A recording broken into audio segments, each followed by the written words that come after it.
Whatever camera comes out tomorrow, no matter what your camera budget is, you now understand how the basic settings work and what to look for when choosing a camera.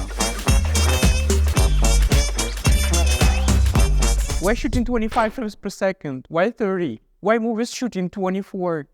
I don't understand. Calm down, baby. I can explain. Movies are 24 frames per second. Europe and most of the world uses 25 frames per second. On the other side, Japan, North America and some countries of South America use 29-97 frames per second. But that's not why we're here. There is a legend that 50 FPS gives you a super smooth image that can be slowed down. Some say that this is even decisive parameter when buying a camera.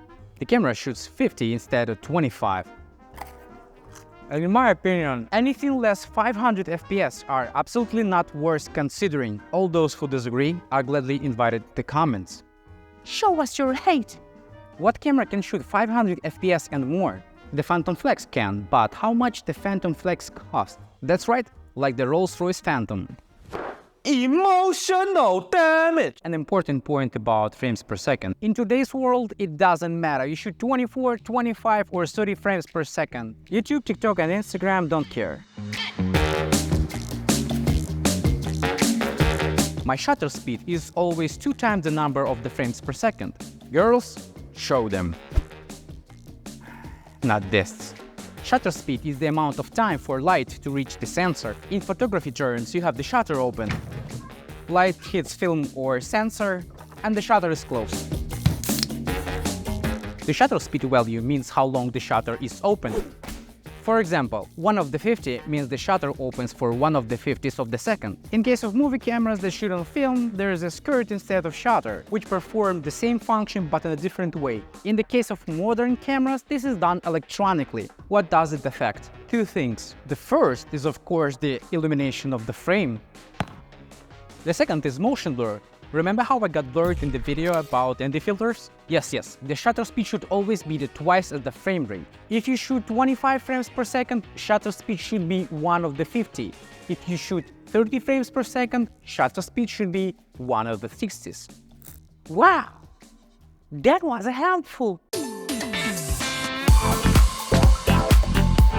What is ISO? It is also referred as sensitivity. It determines the sensitivity of the sensor in the camera, which in turn affects the exposure of the video. The higher the value, the lighter the frame, and more grain in the frame. When shooting on film, the maximum value is 400. In case of modern camera, there are cases that shooting even 5000 ISO, you will have a decent image. This is what can save you when shooting in very dark conditions. How much you can raise the ISO without getting a grain in size of potato. It determines the size of the sensor. Many cameras have such a thing as native ISO. In human terms, it translates as optimal ISO for the camera. That is, the manufacturer says that is to get the maximum dynamic range, you should shoot on a certain ISO. As soon as we start to work with cameras like Red, ISO works completely different and does not affect exposure in any way. What do you mean? What do you mean? What do you mean? It just works by amplifying the signal that hits your camera. But if you're a beginner, this information is just for general understanding. What is ISO? Baby, don't hurt me. Don't hurt me. No more. Have you ever noticed that white t-shirt can be blue or red while shooting? White balance is a very important parameter, but a lot of people forget, ignore, or don't know about. If we simplify it a lot, then with the right white balance, white should be white, then all other colors will be displayed correctly. Even more simply, it is a setting that helps your camera to understand what white should look like, and all other colors depend on it. Never use automatic white balance, because it can be a huge problem, especially when processing. This is due to the fact that in automatic mode, this value will constantly change when shooting. And then there will be problems in editing when the frames are different in color. There are 2 basic presets. Only it's not about sunshine, clouds or anything else. It's all about kelvins, but not clients. Yes, color temperature measured in kelvins. If you don't bother, you put 5600 kelvins outside, 3200 kelvins indoors under artificial light with yellow bulbs. If the bulb shines white, use 5600 kelvins. And if you get fuzzy, you need to set it on a white paper or a special grade card, but you will most likely not to do it. The most important thing is not to set the automatic white balance.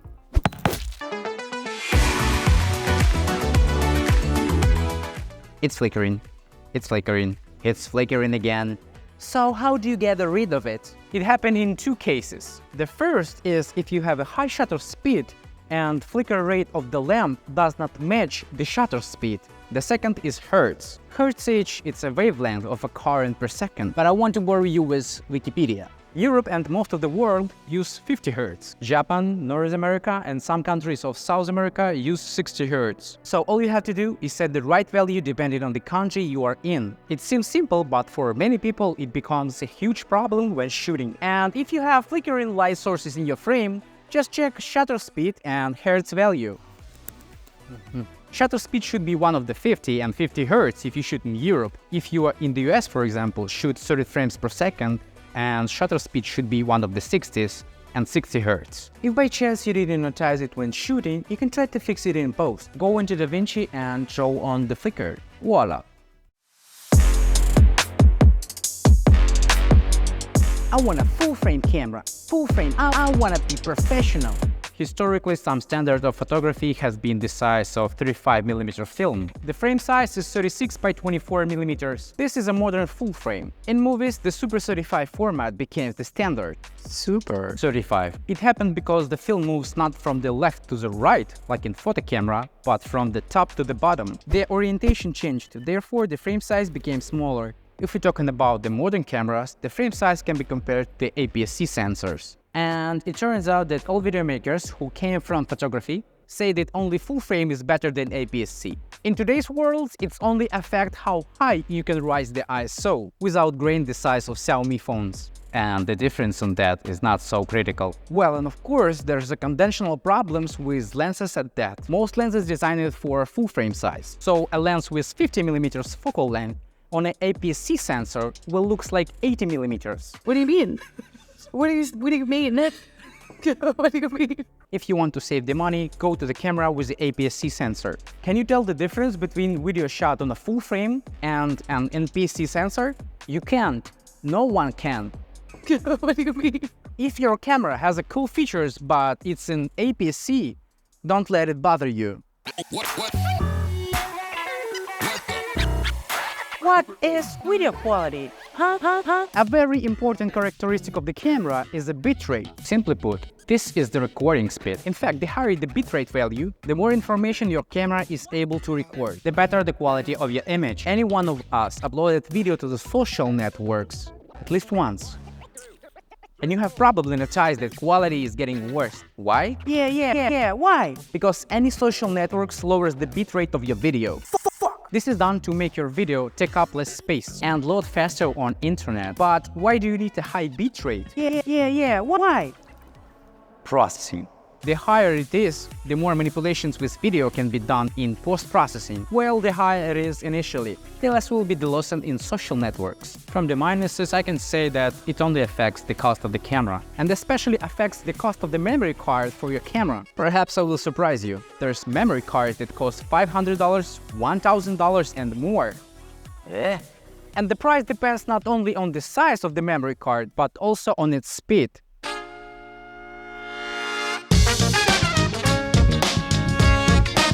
8 bits, 10 bits, 12 bits, 16 bits. Nintendo?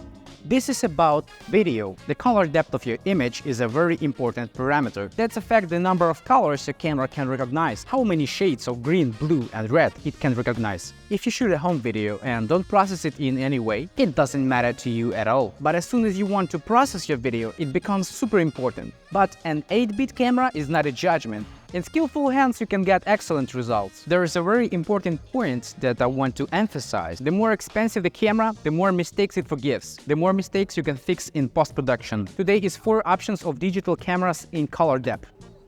That's 8 bits, that's how many bits in your phone and most of the cameras. The next step is 10 bits, that's where it gets interesting. Your image will not fall apart when processing so much. 12 bits, this is already Blackmagic and Red cameras. They record in RAW and allows you to manipulate with the footage in post-processing. ARRI cameras and cameras of the similar class are shooting in 16 bits.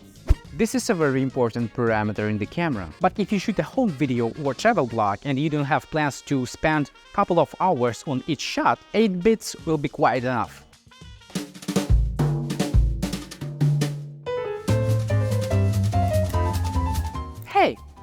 What is dynamic range? We have a shot like this. It has the lightest and the darkest areas, and the more gradations the camera can give you when going from the lightest to the darkest part is the dynamic range.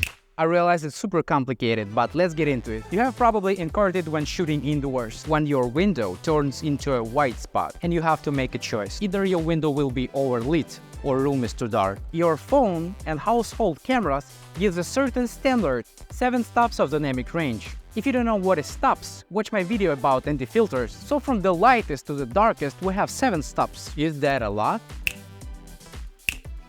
It's not. Blackmagic shoot 13 stops. Hollywood cameras around 15 and 17 stops. Human eye can recognize 18-20 stops of dynamic range. That's why you can see what's in the room and what's outside the window, whereas your phone can't. Few stops, small dynamic range. The logical question is, why shoot in more than 7 stops?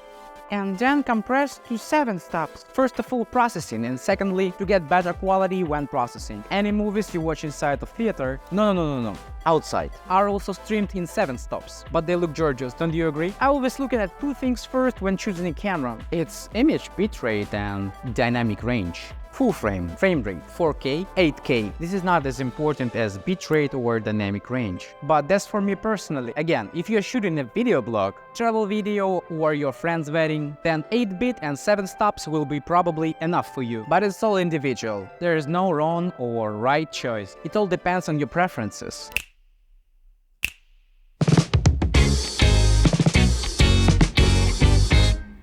What is lock? Lock is a camera setting that allows you to record more dynamic range instead of 7 stops. For example, 13. Not all cameras have it, but a lot of already do. When using lock, there always should be a certain ISO that's recommended by the manufacturer. For example, 800. The picture is very flat when recording, but when processing, you got a much better result. It is something between standard format recording and RAW. The downside is that this image has to be processed in a certain way. If you don't mind it, it may be a good plus for you. Baby, don't hurt me. Don't hurt me. No more. Megapixels only affect the size of the image, nothing else. Quality is affected by bitrate, recording format, and dynamic range. The number of megapixels only affect what resolution your camera can record in 4K, 8K, and so on. 12 megapixels is enough to shoot a video in 4K. The Red Komodo camera has 20 megapixels. All these 200 megapixels in phones are nothing. More marketing ploy to get more people to get more pictures of the moon. Pictures of which about the internet. Let me remind you that the moon is always turned to one side of the earth. So, all pictures of the moon are the same. Ensure the number of megapixels doesn't matter at all. A rolling shutter works on the principle of the television set. The image recorded very quickly from left to right, top to bottom, pixel by pixel. Is that bad? Yep, it's not so good. Because if you have moving objects in the frame, for example, you're shooting in motion and you have poles in the foreground, they're not going to be smooth because the movement is faster than the frame is being recorded. Your pillars will be like the Leaning Tower of Pisa. But there's another way to record the image, global shutter. This is when the image recorded all at once. Cameras with such sensor are much more expensive and they have less dynamic range, not much but less. In most cameras, of course, rolling shutter, but suddenly tomorrow there will be a revolution and some manufacturer will start to produce cameras with global shutter. I think you should be aware of that. I'm win, I'm move out, hands up, hands down, back up, tell me what you gonna do now, keep on rolling shutter, global shutter. It's a flat image with a lot of information in it. You can change the ISO and white balance without loss of quality right on the computer. Why most cameras don't do it? Because of the overheating. Cameras get warm enough as it is. When you record in RAW, you need active cooling. And many manufacturers don't want to do that. Plus RAW requires high bitrate and accordingly expensive memory cards. And a lot of space on the computer when processing. Oh yes, the powerful computer is also needed. But that's not all. In fact, there's no camera that really writes in RAW, except Red cameras. What do you mean? What do you mean? What do you mean? The thing is, RED is guys who revolutionized digital cinema. They have a patent, and if someone wants to use RED's technology to record in RAW, they have to pay RED to use the patent on every camera they sell. That's why every camera records video in a sequence of stills, just like Blackmagic used to do. Now they are just a little bit sneaky by making a container. That's essentially a sequence of photos too. Where is this going? Apple will buy RED and start to make their own cameras. Really? And of course make equal video with processing on their super cool chips. Whatever camera comes out tomorrow, no matter what your camera budget is, you now understand how the basic settings work and what to look for when choosing a camera. When shooting video, you need to be sure of the following. The shutter speed is always 2 times the frame rate. ISO is only high if you are shooting in low light conditions. You have the white balance setting set to manual. The hertz value corresponds to the country you are shooting in. Keep this point in mind. They will help improve your video when choosing a camera. You need to ask yourself the following questions. Do I definitely need a full frame? Or is an APS-C sensor enough? Do you need 8-bit color? Or do I need more for fuzzer processing? Do I need log for extra dynamic range and fuzzer processing? Do I need raw video or not? By answering these questions, choosing a camera should become a little bit easier. But remember one thing, any modern camera is better than the camera in your phone. Like, subscribe, bell.